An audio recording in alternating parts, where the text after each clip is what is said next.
When you can cry at the pain of somebody you don't even know, and not intentionally cry, it just comes out, somewhere it will heal you of your own pain inside you. That's the way nature works. No matter how less, how little you have, no matter how crappy life seems, everybody has enough in their life to be grateful for. Absolutely everybody, no exceptions at all. All of you who are in this room right now, in this hall, you're in the top 2 or 3% of world's population, that you can afford to take time out for a spiritual cause that matters to you, and you're able to afford to be able to pay to be here. We have millions, hundreds and millions of people on our planet who are part of our family, who go to bed hungry every night, who don't get a square meal, who want to study but they don't ever get the opportunity. People who don't have clothes on their body, people who don't have any roof over their heads. And just think how lucky you are. To make everything seem complete, to make your life full, even without doing much at all, you just be grateful. If you're grateful, your life will seem beautiful. You just get up in the morning and just thank God, or thank divine, or thank nature, or any energy, or just the world for all that you've been blessed with. The fact that you can think, you can move, the fact you can feed yourself, trust me, it's a great blessing. And if you find it hard to believe, go make a trip to the hospital and just spend a few hours there, in aged care maybe, in an aged home, or in a hospital, and you will see children and young adults and middle-aged people and older people and elderly people going through all kinds of suffering. Just take a walk and you will know where you stand in your life and how much you actually have to be grateful for. And when you express your gratitude, here's a secret: nature will give you more. It is bound to give you more. You leave nature with no option but to give you more happiness, more contentment, more joy. When we are in the mountains and we say anything, if you've read my blog or heard some of my discourses, you must have heard of this example earlier, but it's the most apt example I can tell you in terms of how gratitude works. And you say anything in the mountains, it echoes back to you. You say, I am not happy. And nature says, I'm not happy, I'm not happy, I'm not happy, I'm not happy, I'm not happy. You say, this life is shit. And nature says the back to you repeatedly. You say, I'm just so stressed out, I hate everybody. And nature says, I hate everybody, I hate everybody, I hate everybody, I hate everybody. And you say, I want more. And nature says, I want more, I want more, I want more, I want more, I want more. And the moment you enter into conflict with nature, there is no hope in hell of you winning. Forget it.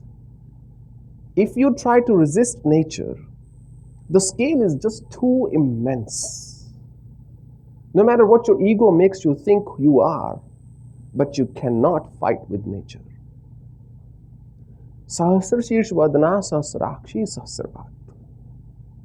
says, Mother Nature has thousands of hands and thousands of arms and thousands of faces and thousands of eyes. You can't fight with somebody whose scale is so enormous, so massive. It's not possible. So when you get into that mode, I want more, and nature starts to say to you, I want more, I want more, I want more, you will lead an unfulfilling life. Nothing that you have will feel full or complete. Life will feel just like jelly.